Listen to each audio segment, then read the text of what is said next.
กระทำความดีเรื่องนี้ไม่ต้องอายใครว่างจากการงานเมื่อใดเชิญชวนท่านไปทำบุญ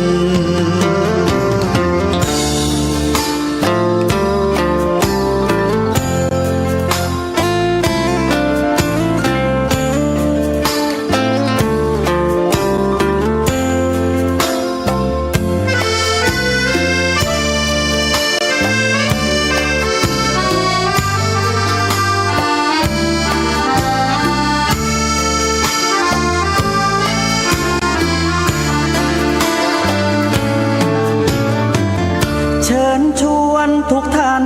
เข้าวัดเข้าวารับศีลรับพรหลวงตาเสริมคุณค่า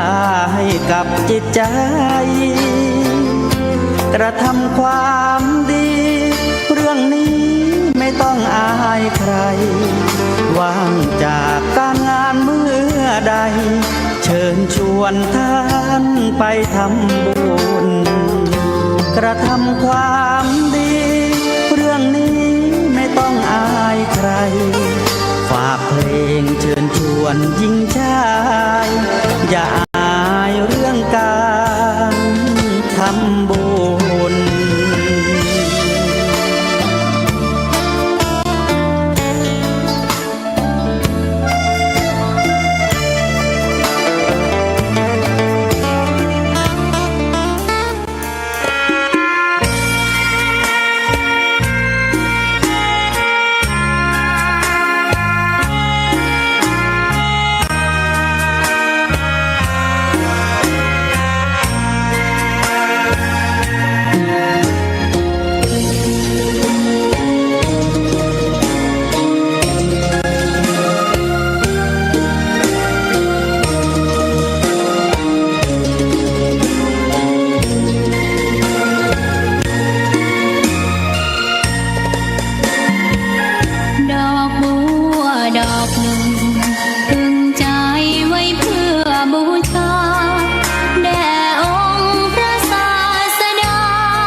ขอนอบน้อมต่อพระรัตนตรัยแก้วเจ้าสามประการ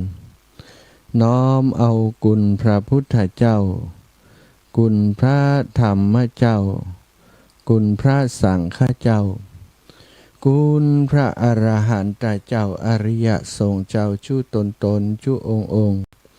ได้เมตตาแผ่ปรมีมาเป็นนวโลกุตรธรรมปกเกล่าเกษาปกห่มรักษาครูบาอาจารย์พระมหาเถระพระเถรานุเถระเปื่อนสหธรรมิกสหพรหมจารีทุกรูปทุกองค์ปกห่มรักษาศรัทธาสาธุชนคนดีเท่าแก่อีป่ออีแม่ตั้งหลายทุกท่านทุกคนที่ติดตามรับฟังรายการสารธรรมยามค่ำตั้งสถานีวิทยุเพื่อการศึกษาวิทยาลัยสงฆ์นครลำปาง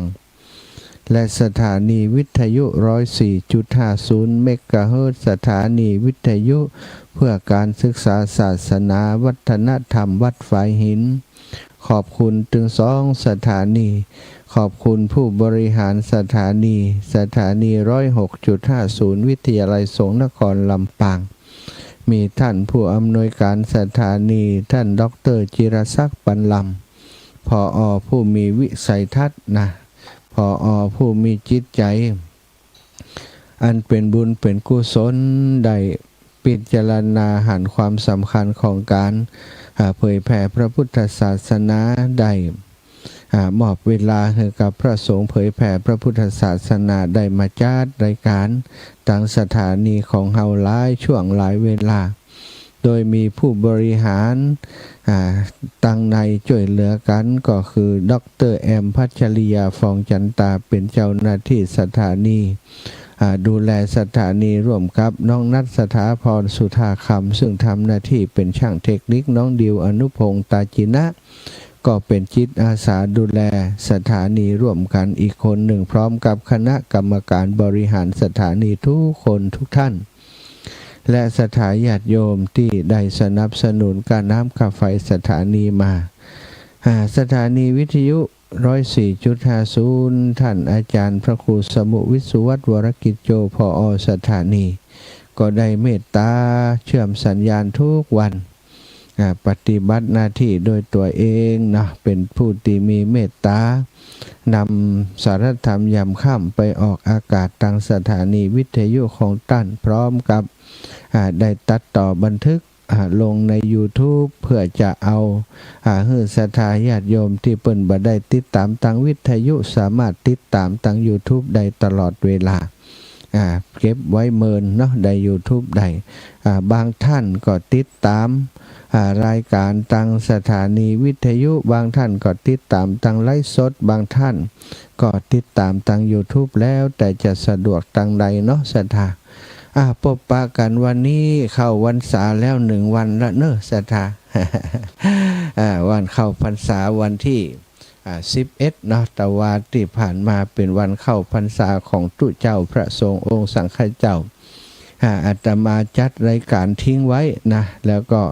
ออกอากาศในเวลานั้นก็บันแน่ใจว่าลูกบ่าวน้องนัด จะเกาะสัญญาณถูกเกาะเนาะแต่ว่านี่ได้อูถึงเรื่องการเข้าพรรษาของพระสงฆ์องค์สังฆเจ้านะว่าเปิดเข้าพรรษากันอย่างใดก็มี2 ช่วงด้วยกันปุริมะพรรษานะก็ปัจฉิมะพรรษาเนาะปุริมะก็คือแรม1 ค่ำเดือน10นะปัจฉิมะก็หลังจากนี้1 เดือนถ้าแรม1 ค่ำเดือน10เข้าบัดตันก็หลังจากนี้อีก1 เดือนเป็นปัจฉิมะพรรษาก็เข้าต่อจากนี้ไปอีกเดือนก็เข้าแล้วก็ไปออกเพิ่มไปอีกเดือน1เหมือนกันเนาะ ได้อุจาไปตะวันแล้วนะเอาศรัทธาญาติโยมวันนี้ก่อนที่จะนำสารธรรมมาอุจาแบ่งปันกับศรัทธาเรื่องราวดีๆต่างๆก็จะปาอิปออิแม่ศรัทธาญาติโยมติดตามรับฟังสารธรรมไหว้พระสวดมนต์เป็นปกติเป็นประจำทุกครั้งที่เข้ารายการในเวลานี้เนาะเป็นเวลาที่ส่วนใหญ่เพิ่นก็ทำวัดสวดมนต์กันอยู่พอดีกราบพระพร้อมกันเนอกราบ1พุทโธเมนาโธกราบ2ธัมโมเมนาโธ กราบสามสังโฆเมนาโถอิมินาสากาเรนะพุทธังอภิปูชยามิอิมินาสากาเรนะธัมมังอภิปูชยามิอิมินาสากาเรนะสังฆังอภิปูชยามิอระหังสัมมาสัมพุทโธภคะวาพุทธังภคะวันตังอภิวาเทมิกราบสวากขาโตภคะวตาธัมโมธัมมังนะมัสสามิกราบสุปฏิปันโนภคะวะโตสาวกสังโฆสังฆังนะมามิกราบ นะโมตัสสะภะคะวะโตอะระหะโตสัมมาสัมพุทธัสสะนะโมตัสสะภะคะวะโตอะระหะโตสัมมาสัมพุทธัสสะนะโมตัสสะภะคะวะโตอะระหะโตสัมมาสัมพุทธัสสะพุทธังสารนังกัจฉามิธัมมังสารนังกัจฉามิสังฆังสารนังกัจฉามิตุติยัมปิพุทธังสารนังกัจฉามิตุติยัมปิธัมมังสารนังกัจฉามิตุติยัมปิสังฆังสารนังกัจฉามิ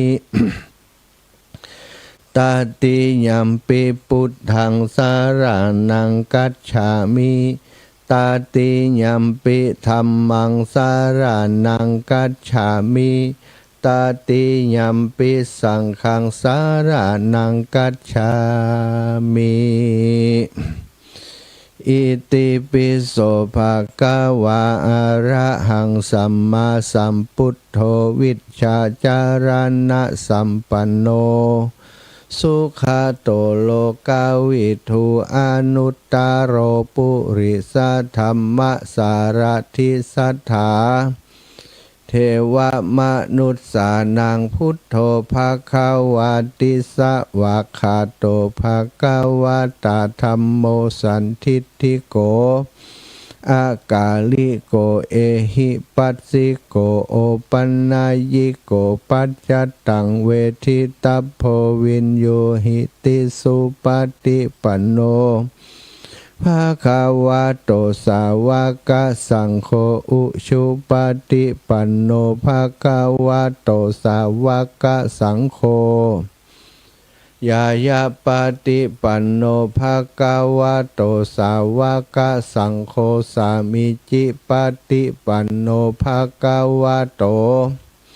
สาวกสังโฆยัตถิทังจัตตาริปุริสายุคานิอัฏฐปุริสปุคลาเอสะภะคะวะโตสาวกสังโฆอาหุเนยโยปะหุเนยโยทักขิเนยโยอัญชลิกระนิโยอนุตตรังปุญญเขตังโลกัสสติกราบพระพร้อมกันเนื้อสัทธาญาติโยมกราบหนึ่งพุทธังวรันตังสิรสานะมามิกราบสองธัมมังวรันตังสิรสานะมามิกราบสามสังฆังวรันตังสิรสานะมามิสัทธาญาติโยมท่านสาธุชนคนดีทุกคนทุกท่านก่อนที่จะนำสารธรรมมาสนทนาอุจจาเอาบุญมาฝากวันนี้เนอะสัทธาญาติโยมที่วัดบรรพตสถิตได้มีคณะสงฆ์หลวงพ่อเจ้าคณะจังหวัดแพร่พร้อมกับพระสงฆ์องค์สังฆเจ้าตันเลขา แล้วก็ครูบาอาจารย์ในพื้นที่ของอำเภอเมืองจังหวัดแพร่หลายรูปหลายองค์ได้มาปาคณะศรัทธาญาติโยมของเปิ้นเนาะได้มาตานเตียนถวายเตียนพรรษาที่วัดบรรพตสถิตเวลา 11 นาฬิกาเนาะเปิ้นเดินทางมาจากจังหวัดแพร่ก็ไล่ตานเตียนมาเรื่อยๆนะก็คงจะตานเกาวัดเกาวาอย่างที่หมู่เฮาเคยไปที่อื่นๆเนาะวันนี้ก็มาถึงที่เฮานี่เลยเวลาที่นัดหมายไว้หน่อยเปิ้นนัดหมายเวลา 9 นาฬิกาแต่มาถึงเอา 11 นาฬิกา ก็เหมือนเฮาเหมือนกันศรัทธาเวลาไปที่ไหนมันบ่ค่อยมันกว่าจะรวมตัวกันได้เนาะกว่าทานัดหมายเป๊ะน่ะจากหันไปกี่นาทีแต่วิ่งจริงมันบ่อย่างอันนะรอคนนั่นรอคนนู่นรอคนนี่กว่าจะถึงกันแต่ก็มาถึงตันเวลาก่อนที่จะฉันเพลเนาะก็มากันเกือบจะ100 กว่าชีวิตได้ศรัทธา100 กว่าชีวิตได้มาตานเตียนตีนี่ก็เอาบุญเอากุศลมาฝากศรัทธาเนอะได้ตอนรับพี่น้องจังหวัดแพร่ศรัทธาหมู่เฮาก็หลายผู้หลายท่านหลายผู้หลายคนก็ยังไปตานเตียนกันอยู่คลื่นสีขาววันที่20ก็จะปากันไปตานที่เสมิงเนาะบ้านเฮาก็คงจะไปกันหลายคนตั้งเชียงใหม่ไปกันเยอะเนอะศรัทธาแปลงใจหาคนที่มาได้ไปกาญจนบุรีวันที่13-14 15 สิงหาเนาะหลายคนก็พอดีว่าจำนวนจำกัดที่ไปกาญจนบุรีแต่ที่เสมิงนี่บ่จำกัดจำนวนเพราะว่ามันบักไก่ถ้าศรัทธาญาติโยมไผอยากไปก็จัดรถตู้กันไปนัดหมายเวลาไปถึงติปุ้นประมาณสัก10 นาฬิกาเนาะ9 นาฬิกา10 นาฬิกาก็จะได้ตานเตียนพร้อมเพื่อนถ้าไปขวายคนนั้นก็บัดตันนะอาตมาก็จะไปกับศรัทธาญาติโยมประมาณ 2-3 กันรถตู้ศรัทธาก็อู้กันไว้นะส่วนหนึ่งละนะแล้วก็บางส่วนก็คงจะใกล้ถึงวันมาก็จะติดต่อมาที่หลังหรือกะไรนะศรัทธาญาติโยมก่อนที่จะอู้ข่าวสารงานอื่นเอาสารธรรมมาฝากมาแบ่งมาปั่นศรัทธาญาติโยมก่อนเนาะเรื่องศาสนาก็คงจะหนีเรื่องบุญเรื่องกุศลไปบ่ได้เอาพระดำรัสของพระพุทธเจ้ามากล่าวให้ศรัทธาได้รับฟังเรื่องของบุญที่มีผลเลิศและมีสุขเป็นกำไรพระพุทธเจ้าให้เลือกให้ตานในที่จะมีผลมากและบัตรธรรมให้กระทบตนและผู้อื่นคือบัตรธรรมตนให้เดือดร้อนบัตรธรรมให้ผู้อื่นได้เดือดร้อนในการทำบุญในการให้ทานพระองค์ทรงแสดงการทำบุญที่มีอานิสงส์สูงขึ้นเป็นลำดับเริ่มจากการให้ทานชนิดที่เป็นสังฆทานสังฆทานคือการให้อย่างบัดเจาะจงสังฆทานคำว่าสังฆทานนี่มาใจให้น้ำคุทานสังฆทานนี่แม่เคยทำแล้วอาจารย์ที่เป็นน้ำคุนั่นแม่งก็เจ้าเองนะอันนั้นเพิ่นก็ห้องว่าเครื่องสังฆทานเตนะจะทาเครื่องสังฆทานแต่ความจริงแล้วสังฆทานคืออะไรยังก็ได้นะอาจจะเป็นผ้าอาบน้ำฝนเป็นผ้าอาบน้ำฝนเป็นผ้าไตรจีวรหรือว่าเป็นอาหารภัตตาหารคิลานะเพศัตเนี่ยน้ำพึ่งข้าอะไรยังก็แล้วแต่ติศรัทธาหันว่าเป็นสิ่งที่มันดีมันมีประโยชน์แก่พระสงฆ์นำไมตานแก่พระสงฆ์โดยบัดได้เจาะจงว่าสำรับรูปใดรูปหนึ่งบ่ใจโดเดะเข้าไปหาท่านสมปานเจ้าอาวาสหลวงพ่ออยู่ก็อยู่ก็อยู่ถ้ามันอยู่ตานนะหนอทั่วไป จะเป็นอย่างนั้นหลวงพ่ออยู่เอาไปตานหลวงพ่อศรัทธาญาติโยมอันนั้นนี่ลักษณะนี่เจาะจงบุคคลเจาะจงบุคคลแต่ว่าทานที่ให้ผลมากพระพุทธองค์ทรงตรัสว่าสังฆทานเป็นทานที่ทำให้มีผลมีอานิสงส์มีผลอานิสงส์มากนะก็คือสังฆทาน บัดเจาะจงหรือว่าอนุโลมการฮื้อเป็นสาธารณประโยชน์เข้ากับสังฆทานได้การช่วยเหลือสังคมสาธารณประโยชน์ต่างๆเนาะที่มันเป็นส่วนรวมสถาก็เหมือนกับการฮื้อสังฆทานนี่เหมือนกันในบรรดาสังฆทานโดยกันสังฆทานโดยกันที่ว่ามาตะกี้นี้สังฆทานโดยกันที่ว่ามานั้นเปิ้นบอกว่าเสนาสนะทานการฮื้อที่อยู่ที่อาศัยมีอานิสงส์เลิศกว่าการฮื้ออย่างอื่นอันนี้สำหรับอามิสทานนะสถาอามิสทานการฮื้ออามิตรเป็นทานต่างๆนี่นะการฮื้อเสนาสนะนี้เสนาสนะก็คือที่อยู่อาศัยการสร้างที่อยู่อาศัยการฮื้อที่ดินสร้างวัดสร้างวากานี่มีอานิสงส์นักมีอานิสงส์หลายถวายแก่สงฆ์ถวายไว้ในพระพุทธศาสนานี่อย่างที่หนึ่งเนาะสถาแล้วก็ผลเลิศอย่างที่สอง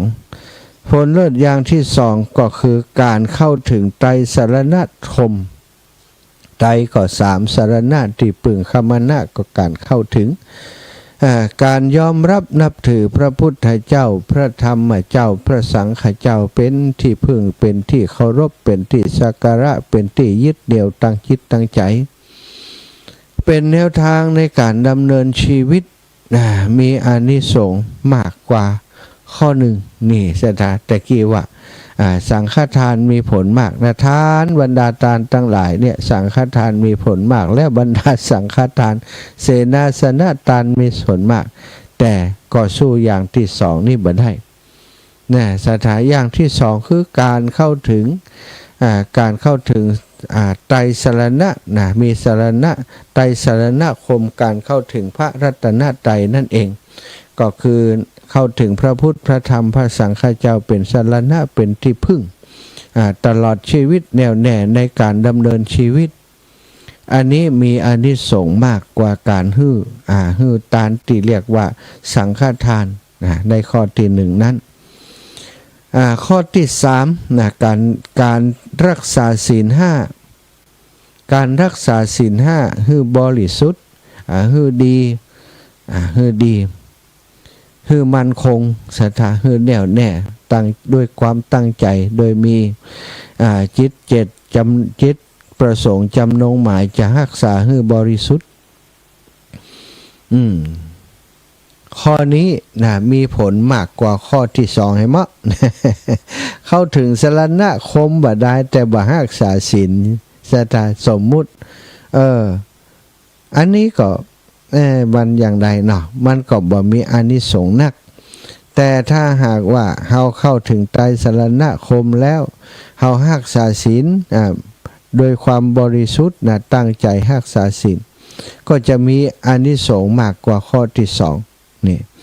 ข้อที่สามการเจริญเมตตาทำจิตให้อ่อนโยนในสัตว์ทั้งหลายบ่เบียดเบียนสัตว์ทั้งหลายโดยกายโดยวาจาโดยใจ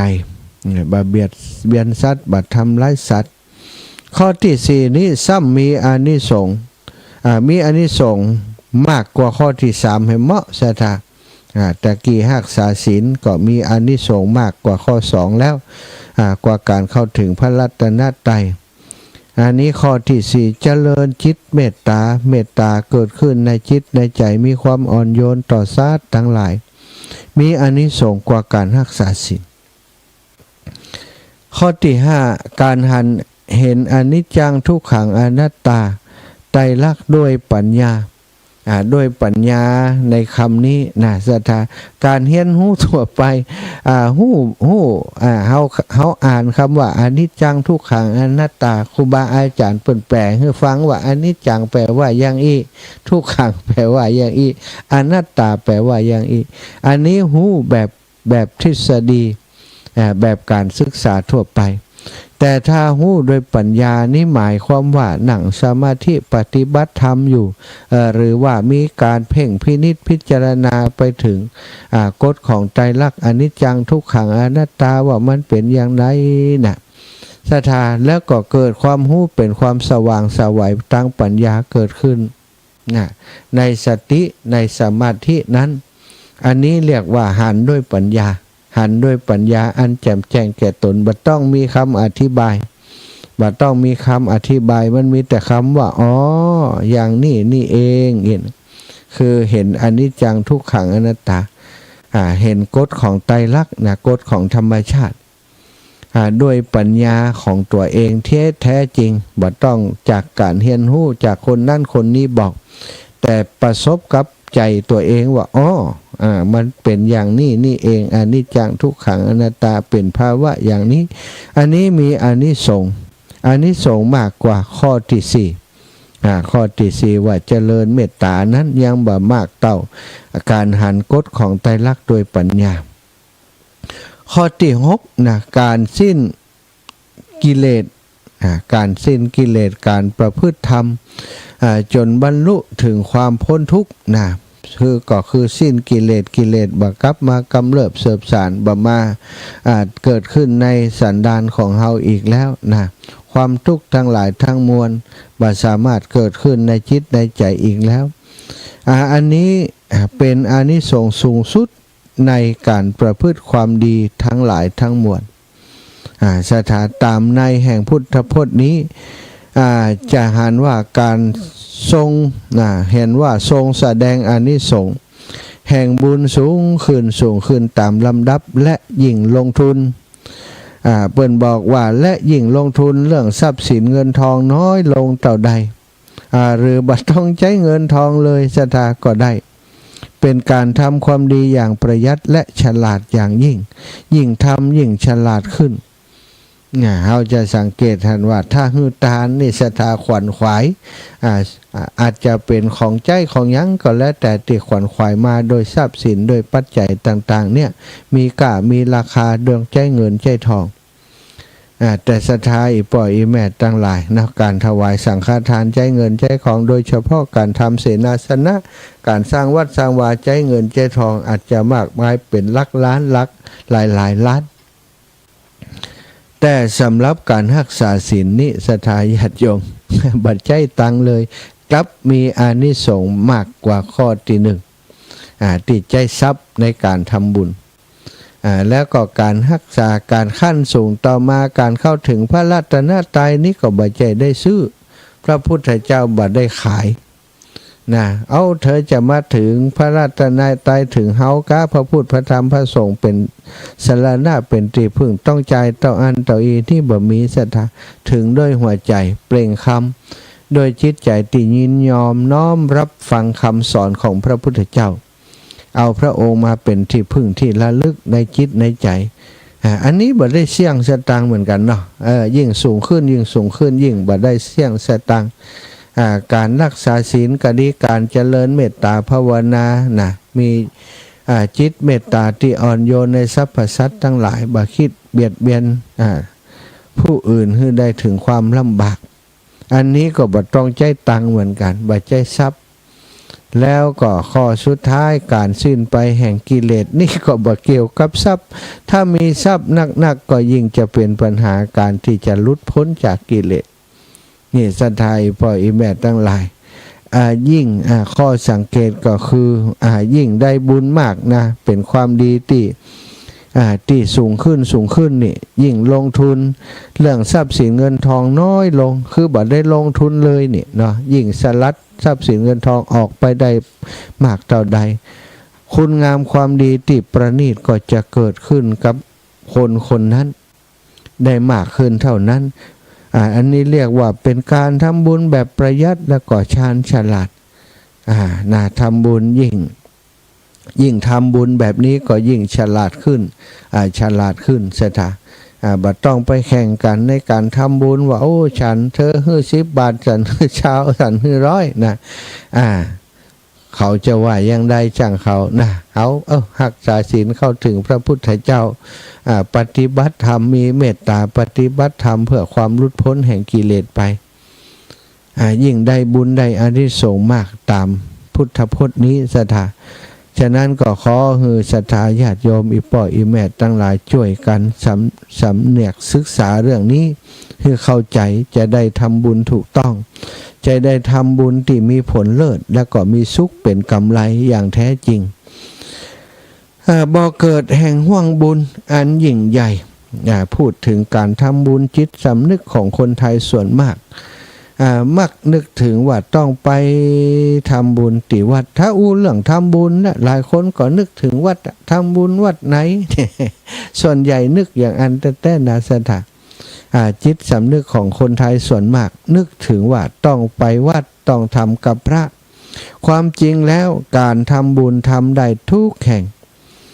แม้แต่นั่งอยู่เฉยๆก็เป็นบุญได้ถ้าทำใจได้ถูกต้องจิตใจบ่มีความโลภโมโทสารบ่อิจฉาริษยาภัยบ่คิดทำร้ายเบียดเบียนภัยทำใจให้เป็นบุญทำใจให้สงบอันนี้เป็นบุญแล้วการที่บุคคลหรือสัตว์อันเป็นที่ตั้งแห่งความกรุณาปรากฏอยู่เฉพาะหน้าบุคคลหรือสัตว์อันเป็นที่ตั้งแห่งความกรุณาปรากฏอยู่เฉพาะหน้าคนที่น่าเอ็นดูก็ดีสัตว์ที่น่าเอ็นดูก็ดีที่ถูกทอดทิ้งคนกำลังประสบปัญหาอย่างที่เปิ่นลงข่าวลงคลิปเนี่ยเดินข้างต่างให้กะลูกเหียให้เหียตึงผัวตึงเมียจอดรถถามไปที่ไหนอย่างใดนี่ให้อย่างนี้ตกงานบัดเดียวนี้จะกลับไปอยู่บ้านบ่มีตังค์ขึ้นรถเดินไปเข้าก็กินบ่อิ่มบ่มีอาหารกินตังค์หมดมีปัญหาอันนี้เปิ้นเรียกว่าบุคคลหรือสัตว์อันเป็นที่ตั้งแห่งความรุณาปรากฏต่อหน้าเฮาซะปรากฏเฉพาะต่อหน้าผู้ใดช่วยเหลือบุคคลหรือสัตว์นั้นคือพ้นทุกข์ด้วยจิตกรุณาปรารถนาให้เขาพ้นจากความทุกข์นั่นแหละคือขุมแห่งบุญโดยแท้เช่นช่วยเหลือคนถือของนักก็ได้เหมือนกันคนถือของนักในรถประจำทางคนที่หิ้วกระเป๋าฮือนักเรียนเล็กๆที่ข้ามถนนเป็นต้นช่วยคนชราข้ามถนนเข็นรถมาจะข้ามถนนข้ามตึ้งบันไดรถมันวิ่งเร็วไปช่วยโบกรถโบกลาป้าคนเฒ่าคนแก่คนชราคนตาบอดคนพิการข้ามถนนหนทางโดยความกรุณาอย่างนี้ในสถาเป็นบ่อเกิดแห่งบุญบุญบางครั้งมันก็บ่ได้ลงทุนอย่างนักหนาถ้าเฮายึดอย่างตะกี้ตีว่าทานมันยังทานสังฆทานก้าอย่างต่างๆนี้มันต้องลงทุนด้วยทรัพย์แต่ว่าความกรุณาปราณีติดตั้งที่มีขึ้นในจิตในใจของเฮานั้นมันบ่ใจเงินใจทองมันใจเหลวแรงเพียงเล็กน้อยใจความกรุณาช่วยเหลือเปิ้นเท่าที่เฮาจะช่วยได้ยิบยื่นความช่วยเหลือเล็กน้อยศรัทธาญาติโยมสำหรับคนที่ลำบากบ่ได้กินน้ำได้น้ำสักอึกหนึ่งเพิ่นก็ขอบคุณมหาศาลคนที่บ่ได้กินข้าวกินอาหารได้ข้าวสักก้อนหนึ่งเพิ่นก็สำนึกในกุลของเฮาถึงเพิ่นบ่สำนึกแต่เพิ่นได้กินอิ่มมีกำลังไปต่ออันนั้นแหละคือความกรุณาที่เฮามีต่อเขาอย่างแท้จริงถ้าไผทำอย่างนี้ใดก็เป็นบ่อเกิดแห่งบุญอันยิ่งใหญ่มีสุภาษิตอันน่าสนใจและเตือนใจอยู่บทหนึ่งว่ามหาปุริสสภาวัสสะลักขณังกรุณาสะโหความทนบ่ได้เพราะกรุณาเป็นลักษณะของความเป็นมหาบุรุษหมายความว่าอย่างไรคือท่านผู้ยิ่งใหญ่รวมทั้งบุรุษและสตรีทนบ่ได้ต่อความทุกข์ของคนอื่นสตาหันคนอื่นทุกข์ก็ทุกข์ตัวอย่างตอนนี้เกิดเหตุการณ์น้ำท่วมที่เมืองน่านยังบ่ได้ติดตามดีคำแต่ว่าสถานการณ์เป็นอย่างใดไปมาเอาจะหารว่าเมื่อคนอื่นมีทุกข์องค์กรการกุศลต่างๆประชาชนที่มีจิตอาสามีจิตใจดีงามเป็นผู้ประกอบไปด้วยเมตตาอยู่ที่ไหนที่เบาบ่ฮู้ว่าเปิ้นมีปัญหาระดมความช่วยเหลือมาช่วยสถานอย่างติดตึกถล่มก็ดีอย่างที่น้ำท่วมก็ดีเฮาจะหันจิตใจอันยิ่งใหญ่ของคนที่มีลักษณะความเป็นมหาบุรุษก็คือทนบ่ได้ต่อความทุกข์ของคนอื่นหันคนอื่นเป็นทุกข์นี่ต้องวิ่งเข้าช่วยได้ต่อได้บ่ฮู้ขอให้ได้ช่วยก่อนอันนี้เป็นลักษณะของมหาบุรุษลักษณะของ คนที่มีจิตเป็นพระโพธิสัตว์พร้อมที่จะเสียสละเพื่อจะให้คนอื่นมีความสุขให้ทนต่อความทุกข์ของผู้อื่นนะบ่สามารถจะทนต่อความทุกข์ของผู้อื่นได้มีความหวั่นใจต่อความทุกข์ของผู้อื่นปรารถนาช่วยเขาให้พ้นทุกข์อันนั้นเองคือลักษณะของท่านผู้มีความกรุณาความกรุณานั้นเป็นบ่อเกิดแห่งห่วงบุญอันยิ่งใหญ่ของมนุษย์ส่วนคนริษยาทนบ่ได้ต่อความสุขของผู้อื่นอันนี้ก็เป็นบาปอันยิ่งใหญ่ของมนุษย์นะสัทธาบาปอันยิ่งใหญ่ตะกี้บุญอันยิ่งใหญ่อันนี้บาปอันยิ่งใหญ่ก็คือคนที่หันคนอื่นมีความสุขเนี่ยตุกใจ ลิษยาเพื่อนเท่านั้นอันนี้นี่เป็นบาปอันยิ่งใหญ่ของมนุษย์โลกอาจจะพินาศโดยบาปอันนี้ดังมีสุภาษิตว่าอารติโลกนาสิกาความริษยาทำให้โลกพินาศสถาก็คือความสุขของโลกนะคือการเอื้อเฟื้อเผื่อแผ่ดูแลช่วยเหลือเกื้อกูลหนุนเสริมหนุนทรงช่วยเหลือซึ่งกันและกันหันเปื้อนทุกข์ช่วยเปื้อนอินดูเปื้อนสงสารเปื้อนมีความเมตตามีความกรุณาแต่ว่าหันเปิ่นได้ดิบได้ดีอิจฉาริษยาแหน่สถายุแยงตะแคงหลัวหาเรื่องคือเปิ่นบ่มีความสุขนะเพราะว่าเปิ่นมีความสุขตัวบ่ม่วนก็เลยไปแกล้งคือเปิ่นบ่มีความสุขอันนี้จิตริษยานี่จะทำให้โลกของเฮาอยู่กันแบบลำบากแล้วก็พินาศไปในที่สุดสถาเมื่อการใดคนมีจิตใจริษยามากขึ้นโลกก็จะวุ่นวายแล้วก็สุดท้ายจะฆ่าฟันกันโดยเรื่องความริษยาอาฆาต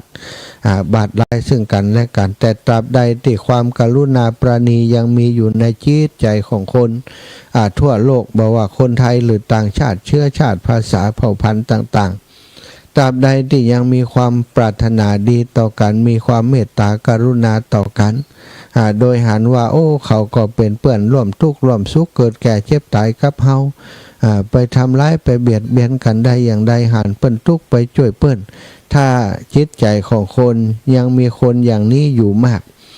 โลกนี้ก็จะอยู่กันอย่างมีความสุขนะสัทธาเฮาก็จะอยู่แบบคนมีบุญบุญนี้ก็จะติดตามเฮาไปในสัมปรายภพอยู่สุขคติ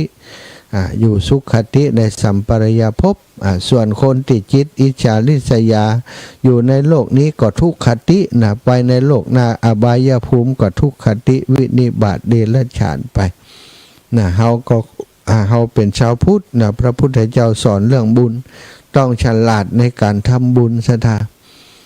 ยิ่งบุญยิ่งจิดิ่งหนีจากปัจจัยอยากสตังไปนักที่สุดนะบุญเตดฮือด้วยสตัง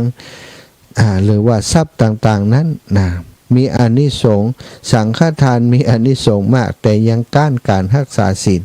การรักษาศีลศรัทธาบ่ได้เสี่ยงสักบาทการถึงพระรัตนตรัยก็บ่ได้เสี่ยงการเจริญเมตตาจิตก็บ่ได้เสี่ยงแล้วก็การทำจิตให้พ้นทุกข์นะการสิ้นไปแห่งกิเลสเป็นอานิสงส์ที่ยิ่งใหญ่ที่สุดเป็นบุญใหญ่ที่สุดก็บ่ได้เสี่ยงตังแต่ประการใดฉะนั้นเราควรจะตระหนักในเรื่องนี้นะมีความฉลาดในการทำบุญให้ตัวเก่าได้บุญได้อานิสงส์นักที่สุดในการเกิดมาในชาตินี้เนาะศรัทธาก่อนจะเปิดสายให้ศรัทธาได้โทรมาก็เอาเล่าเรื่องบุญใหญ่ให้ฟังอันนี้ก็เป็นอีกบุญหนึ่งที่อาตมาคิดว่าในช่วงพรรษานี้อยากจะสร้างอยากจะทำให้มันเกิดขึ้นมีขึ้น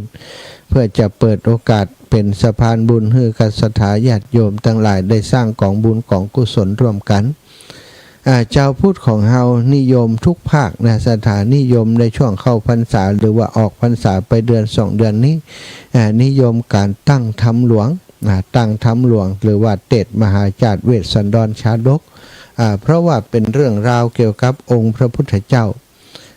อันเป็น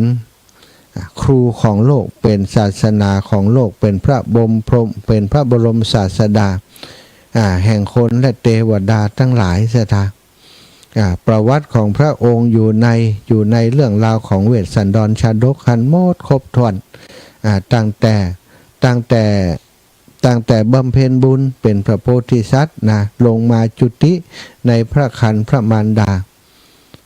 ตั้งนุ่นสมัยเป็นพระเวสสันตระจัดสุดท้ายสถาเปิ้นก็เอามาประพันธ์มาเป็นธรรมมหาจักรเวสสันดรชาดกนะมีหลายภาคหลายภาษาหลายถึงภาคกลางภาคเหนือภาคกลางภาคเหนือภาคใต้ภาคตะวันออกเฉียงเหนือเปิ้นก็มีธรรมหลวงของเปิ้นเป็นภาษาถิ่นของเปิ้นอย่างภาคเหนือของเฮาก็มีธรรมหลวงเทศมหาจารย์เป็นภาษาถิ่นเหนือนะสถามีวิธีการในการแสดงธรรมที่อาจจะแตกต่างกันไปแต่เนื้อหาสาระเนื้อในเหมือนกันวัดบรรพตสถิตแห่งนี้ยังบ่เคยตั้งธรรมหลวงคำเตือนโดยความติดตั้นอาจารย์มีการพัฒนาวัดวาอารามมาอย่างต่อเนื่องโดยตลอดบ่ได้มีเวลาจะมาคิดมากระทำในเรื่องเหล่านี้โดยภาระธุระของท่านอาจารย์มากเหลือเกินปีนี้อาตมาก็เลยมาคิดว่าปีแล้วก็คิดกรรมหนึ่งแต่ว่าโดยเวลาที่มันบัดลงตัวหลายสิ่งหลายอย่างปีนี้เลยมาอู้กันกับครูบาอาจารย์ท่านอาจารย์พระมหานพดลสุวรรณเมธีว่าอยากจะมีการตั้งธรรมหลวงซึ่งก็ความประสงค์ของอาจารย์ก็เหมือนกันก็เลยอู้กันไปอู้กันมาถ้าจะจัดวันเดียวท่านอาจารย์กว่าศรัทธาจะอิดเพราะดูแล้วมันอิดแต่สถานที่เฮาตั้งที่วิทยาลัยสงฆ์นครลำปางนั้นวันค่ำตั้งแต่7 โมงบ่เจ้าไปฮอด4 ทุ่ม5 ทุ่มบางคนอยู่จนสุดอินดูเพิ่นก็เลยว่าจะตั้งธรรมหลวงแบบมวย3 ยกสถาเข้าพรรษามี3 เดือนก็เลยจะว่ามันจบในพรรษานี้ก็เลยจะแบ่งเป็นยกแรกก็คือเดือนแรกยกที่2ก็เดือนที่2ยกที่3ก็เดือนที่3ยก1ก็อาจจะ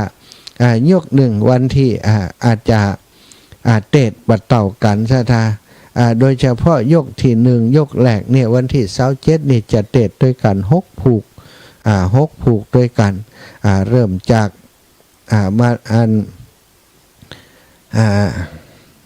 มาลัยเก้านะมาลัยต้นมาลัยเก้าผูกที่1มาลัยปลายผูกที่2แล้วก็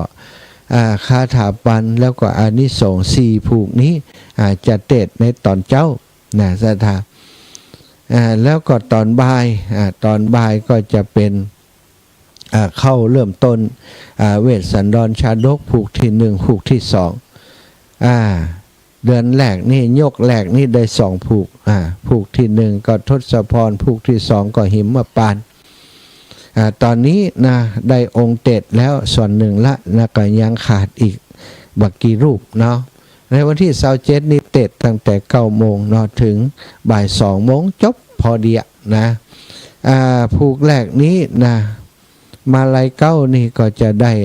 กราบในเมตตาหลวงพ่อท่านพระครูอุดมศิริทัตน์ได้เมตตาเปิด เปิดโครงการเปิดเตดมหาจักร3 ยกนี้นะ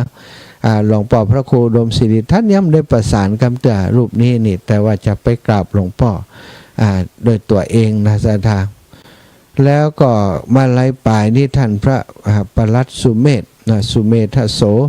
บ้านวัดจำบอนปุ้นดอยสะเก็ดปุ้นนะจะได้เมตตาวัดชัยสถานดอยสะเก็ดเมตตามาแสดงผูกที่3คาถาปันนี้เมตตาแสดงโดยท่านพระครูชลทานพิทักษ์วัดแม่ห้องไคล้ครูบาอาจารย์ที่เคารพนับถือแล้วผูกที่4อานิสงส์เวสสันตระหลวงปู่พระครูปฏิพันธ์ธรรมทินได้ข่าวว่าหลวงปู่จะเอาไอติมมาเป็นโรงทานด้วยนะ เข้าว่า3 ไว้ก้าหลวงปู่เนาะ เอาข้าวปิ้งเอาข้าวเหนียวปิ้งมาก็ได้หลวงปู่แล้วก็ผูกที่1ทศพรนี้ก็ท่านอาจารย์พระมหาลืมชื่อท่านอาจารย์ วัดน้ำท่งเนี่ยสถาวัดน้ำท่งอันนี้ก็เป็นตนที่ เตดเก่งเตดกำเมืองเก่งมากเนาะมีมีกาบโอ้เสียงเปิ้นใหญ่เร้นกว้างนะแล้วก็ผูกที่สองนี่ก็จะกำลังจะติดต่อครูบาอาจารย์ท่านพระครูสังวรศิลาภิลักษ์ซึ่งก็คงจะไปกราบด้วยตัวเองเล่าเรื่องราวต่างๆให้หลวงพ่อฟังเราจะขอเมตตาเปิ้นมาเทศแล้วก็จะมีตั้นเสน่ห์การลงทุปิต้อมทุปิเกเมตตามาอาราธนาตัวนะเป็นผู้จารกับปนานสีไว้เนาะก็กะจะให้เปิ้นมาช่วยเป็นผู้จารในการอาราธนานะข้อมูลนี้เป็นแบบเบ้าของพื้นเมืองเฮาแต่สถาอันนี้ในวันที่27เอาตะอีก่อนนะแล้วก็ยกที่สองก็คือวันที่24เดือนต่อไปก็ว่ากันว่าตนใดจะเทศอันใดแต่ว่าแน่นอนนะเนาะมีครูบาอาจารย์จากคลื่นสีขาวที่เป็นเทศมหาจารย์เก่งๆวัดหลิกาลามก็ดีวัดหนองยาวก็ดีเนาะพระครูสังฆลักษณ์รัฐอัตท่านพระครูปริยัติธรรมาวุฒินะหรือว่าท่านอาจารย์มหาสมชาติวัดหนองยาวก็จะจะนิมนต์เปิ้นตัวยนะพระครูปลัดณัฐพงศ์ก็จะได้เมตตานิมนต์เปิ้นตัวยท่านพระอาจารย์พระครูสถาพรนะจากเชียงใหม่ตัวยนี่หลายรูปหลายองค์รับรองว่าเน็ตถึงนั้นศรัทธาญาติโยมแต่ละกันศรัทธาญาติโยมไผจะร่วมบูชากันเทศด้วยกันก็เจริญพรแจ้งข่าวมาได้บัดเนียวแววมาแล้วนะพี่น้องบ้านต่างฝั่งห้างชัดเนาะแล้วก็อำเภอเมืองของเฮานี่นะก็มีห้างชัดนี่มีบ้านจูดนะบ้านจูดบ้านปงใต้จะเป็นเจ้าภาพกันที่หนึ่งอีหรออันเจ้าภาพเท่าใดอาจารย์นะกันละเท่าใดอาตมาก็ว่าตามปกติจะถวายเปิ้นเนี่ย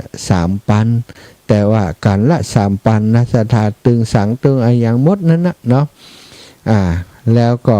อาจจะให้ศรัทธาเป็นเจ้าภาพกันละ1,500ปละนะเพราะว่าถ้านักกว่านั้นก็สงสารอินดูศรัทธาอีก1,500นั้นต่างเฮาจะสนับสนุนอีกส่วนหนึ่งก็เท่ากับว่าภายจะปูจาร่วมกันมาอย่างใดก็ได้นะเขาก็ปูจาเกณฑ์ร่วมกันนั่นแหละนะศรัทธาอันนี้ก็คือการตั้งธรรมหลวงที่วัดบรรพตในวันที่27นะยกที่1เริ่มขึ้นในวันที่27วันอาทิตย์ฝ่ายจะเอาหงตาลข้าวหนมข้าวเหนียวมาทำกับข้าวกับปลาสู่กันกินเอาแบบเรียบง่ายเอาแบบที่เน้นเนื้อหาสาระเน้นการฟังธรรมสถาบันเน้นเรื่องกินตัวใด กับเขาก็ง่ายๆนะเนาะทำกับเขากับป่าอาตมานี่จะเป็นเป็นประธานในเรื่องลงตาลสถาไฟจะร่วมกันอย่างใดก็ก่อยอู้กันไปในวันอื่นๆเนาะผูกที่4มีคนจองมา แม่ครูอาลีพันธ์ศรีวิริยะไมนะผูกที่4อันนี้สงเวชสันตละหลวงปู่ดอยเต็ดใครจะจองก็บอกกันมาได้ผูกที่1ที่2โอ้จัตตาปีโกดอีแม่พอดีอาจารย์นะบอกมาได้เนอะแม่ยาพัดวงพรมสายนี่โตไปเทศมหาจารย์ที่ไหนสุดปิดนะตั้งแต่เจ้าถึงดึกปนกับเขาแล้วบ่ได้กับเหมือนนั่นอันนี้ยอมรับเลยก็คงจะมาร่วมบุญร่วมกุศลด้วยกันโยศตาท่านอื่นด้วยเนอะโยมแม่สุขคำปะแล้วสุภัตตาคำปะแล้วนะอันนี้ก็คงจะเป็นเจ้าภาพสักชุดเหมือนกันพี่น้องตังปะแล้วพี่น้องตังบันกล้วยฝ่ายพี่น้องตังถกหัวจ้างนะโอ้ทาหมู่บ้านละชุดนี่ก็จะม่วนกันเนาะจะได้มีคนเปิดมาฟังเทศโดยเอกนะเอาละศรัทธาญาติโยมโอ้วันนี้จะตันก่อนนี่ประกาศน้อยเนาะวันพรุ่งนี้บ้านพี่น้องบ้านอันบ้านฝ่อนเด้อบ้านฝ่อนกับบ้านฝ่อนกับบ้านโป่งแสนทองเด้อบ้านฝ่อนนี่ถ้าฝนตกฝนไม่ตกก็ไปฝนตกก็ไปเนาะนัดกันไว้เมินแล้วปะกันเพื่อนจะตานขันเข้าเสปะอยู่เข้าวาสาจะตานขันเข้ากระตุปีครับอาจารย์เนาะวันผูกปะกันเนื้อ6 โมงครึ่ง นายสุทนนางจำปาหากุศลพร้อมครอบครัวอุทิศผลหลวงจอสออันนี้เปิ่นตานวันก่อนเนาะแม่บัวลอยปงเทพปงใต้บ้านปงใต้ถวายการน้ำกับไฟมา100แม่ทรงการจำที่ปงใต้ก็ถวายใจส่วนตัวมา100แม่บัวเรียวชัยอุดปงใต้ถวายส่วนตัวมา100แม่ยายแก้วสิงแก้ว200แม่บัวขีดท่าโป100 บาทแม่จำรวยป่อจำรวยแม่ถนอมจักรราชนะนามวงนะได้ร่วมบุญมา200เจ้าแม่เอาบีน้องสีหมดเก้าครับอีแม่รู้ตัวกันก็ว่าเดียวด้วยกันค่ะตัว 4 คนเนี่ย นึกว่าเดียว เอากันที่2เนาะอีแม่เอากันที่2เนาะตอนนี้ยังมีเจ้าภาพแต่เอากันที่2นี่อันมาไล่ป่ายอีแม่สัตว์ตู้จะแม่ลงเจืออีแม่ไว้สัตว์ตู้ค่าคนเดียวก็ได้มันบัจใจถ้าคนเดียวนี่คนอื่นได้บุญตัวปั่นกันกะเนาะปั่นกันดีละถูกต้องละจะได้มีบริวารเหมือนจัดนี้สัตว์ตู้โยมแม่ตะกี้ถึงไหนถึงนี่ป่อจำรวยแม่ถนอมนายจักรราชนำวงบ้านปงไต่ปงยางโคกหางชัดกาน้ำกาไฟนะ100 บาทพระอาจารย์สมชาตินะ100 ตรีบุญเรืองสุภัตตาจันทวงศ์นะได้ถวายสังฆทานแต่เจ้านะ200 บาทแล้วก็แม่อุ้ยวันนาพิรมเวียงป่าเป้าสันสลีถวายมา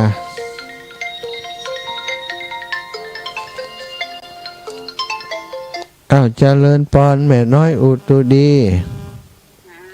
แม่ไปทำวัดมาแล้วเนอะตัวลูกเจ้าเอาบุญมาฝากสาธุเด้อบุญรักษาจ้ะบุญรักษาเนาะศรัทธาญาติโยมวันนี้ไปเยี่ยมไข้ญาติโยมเนาะมีแม่ถนอมนามวงซึ่งป่วยเป็นเรื่องเกี่ยวกับหลอดเลือดเส้นเลือดในหัวใจตอนนี้ไปทำการกระตุ้นโดยมีเครื่องกระตุ้นการทำงานของหัวใจมาแล้วนะสุขภาพร่างกายดีขึ้นแข็งแรงขึ้นคุณหมอคือภาคผ่อน7 วันห้ามเนี่ยอย่างเด็ดขาด ก็คงอยากจะห้ามเหมือนเนาะโยมแม่ถนอมเนี่ยเปิ่นทำงานนักนะเปิ่นขยันตอนน้อยแต่ขยันทำงานนักอินดูเปิ่นก็คงลูกเต้าก็ใหญ่หน้ากาบานมีงานทำแล้วก็บัดเดือดร้อนอย่างแต่ว่าละเนาะพักผ่อนเผาๆไปแล้วก็มีแม่ย่าแก้วสิงแก้วก็ช่วงนี้ก็เจ็บหัวเข่าแข้งขาจำเป็นต้องไปรักษาร่างกายเนาะฟักฟื้นอยู่ที่บ้านวันนี้ก็ได้ไปเยี่ยมวันก่อนก็ท่านอาจารย์ณรงชัยอัควโรวัดทุ่งตองก็มาเยี่ยมอีแม่เนาะวันนี้ก็มีท่านอาจารย์พระครูอภิวัฒน์นิรันดร์ก็ไปเยี่ยมเปิ่นตัว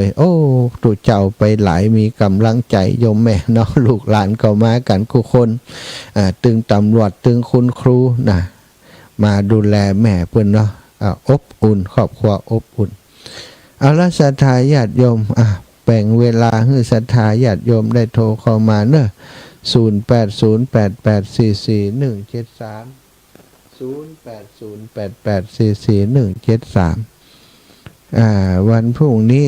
อันเจ้าของสถานที่เปิ่นบอก7 โมงก็ได้เนอะทุกปีละสบายกับท่านนัด7 โมงนี่นะขวายได้ ชอบขวายอยู่แล้วไปขวายก็ได้นะไปพี่น้องกันบ้านฟ่อนครับแม่ย่านะแม่ย่าจันสมเซนทองหลานเซนทองหลังนะ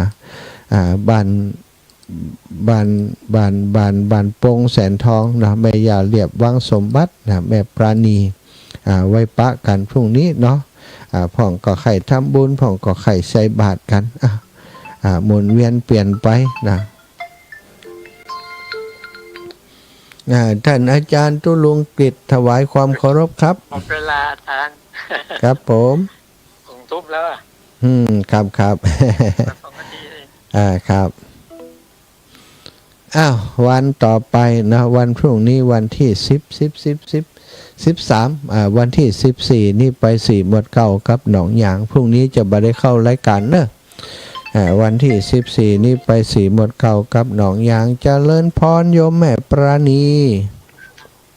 อาจารย์ Ừ. หวยนี้กับสีดอนใจเอากันหนึ่งเนอะ โอ้สาธุสาธุสาธุสาธุเอาการหนึ่งเป็นการที่3นี่คาถาปันเนาะหลวงตุลุงแดงเต็ดเน็ตผ่องคาถาปันสาธุเจ้าได้แล้ว3กันแล้วนี่เจริญปอนแม่ยายพรตันก่อนนี่57ตัน ฝนตกอย่าง ตกกับตกไปเรื่องของฝนหน้าฝนบ่ให้ตกอย่างได้อันฝนตกนี่ดังเชี่ยวเชี่ยวใส่ให้ชัดเจนแบบ เจ้าอี ป้า แม่ กระจก เจ้าแม่จ่าขอบตกกะขอบคุณแม่ยายพรทับสายอีกสายเจริญปอนย่า เจ้าไว้สาเจ้า สงสัยจะจ้องกันเต็ดนะนี่ ท้วงกะมาต้องจวนแล้ววันนี้จะมีกี่ใดเนี่ยนะ อีแม่เอากันได้ หัวแล้วแต่ท่านนะกะ การที่หนึ่งทดอีแม่อันเกิดปียามหัว เอาอันนี้ส่ง ตกไพ่เหมือนกัน เอาอันนี้ส่งเวทสันตละคุ้มมด10 วัน13กันหลวงปู่เต็ด เจ้า จ้าสาธุนายนะ เจ้าไว้สาเจ้า เบิดเวลาแล้วเนอะสันทายญาติโยมทุกคนทุกท่านโทรไม่ได้แล้ว อำนวยปอนคือสันทายญาติโยมมีปล่อยแม่ทุกท่านทุกคนพร้อมกับครอบครัวลูกหลานอยู่ดีมีสุขอายุมันขวัญยืนหิปันมาหาปันใดเดินทางขึ้นเหนือล่องใต้ขอให้ปลอดภัยทุกเส้นทางจัตตารโรธรรมาวัฏันติอายุวันโนสุขัง